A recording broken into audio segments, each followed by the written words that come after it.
Europe 1 Matin, Bruce Toussaint. Mais d'abord, l'édito politique d'Europe 1 Matin. Caroline Roux, bonjour. Bonjour Bruce, bonjour Julie, bonjour à tous. Bonjour. Aujourd'hui, François Hollande reçoit le patron d'ArcelorMittal, alors même qu'hier, Arnaud Montebourg a déclaré qu'il ne voulait plus de lui en France.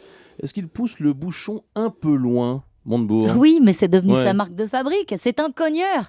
C'est pas Talleyrand, c'est Robespierre. Il ne passe pas en douceur, il ne connaît que le rapport de force et les coups de tête.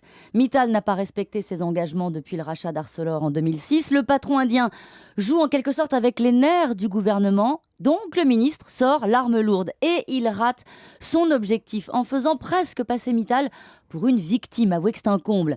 C'est le problème avec Arnaud Montebourg. Il vibrionne, il tempête, il s'indigne et ça dessert sa cause en laissant penser qu'il est surtout le ministre des coups de com' alors qu'il a arraché des résultats, notamment sur le dossier Sanofi. Pourtant, personne ne peut discuter son volontarisme à la tête de ce ministère impossible. Il s'empare des dossiers explosifs, n'a pas peur de faire des accros à son costume.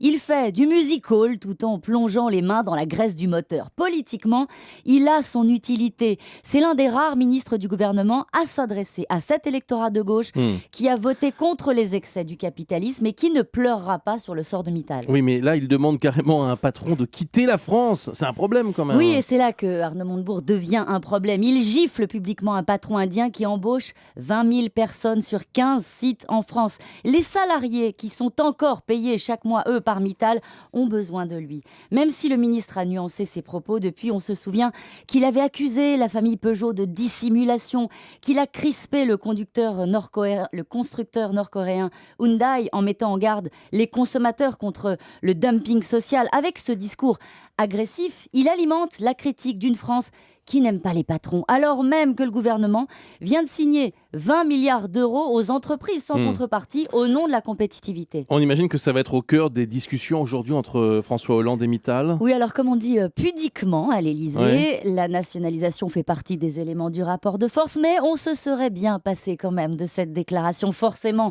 le président aujourd'hui, poussé par son ministre, ne peut pas donner le sentiment de composer avec Mittal quand Arnaud Montebourg, lui, a déclaré la guerre. Si le président arrondit les angles et joue l'air de la gauche molle, même au nom du pragmatisme, on en conclura qu'il a perdu le bras de fer. Bref, avec les déclarations outrancières de son ministre, eh bien, le président est condamné à faire plier Mittal. Et là, on a envie de lui souhaiter bon courage. Merci beaucoup, Caroline Roux.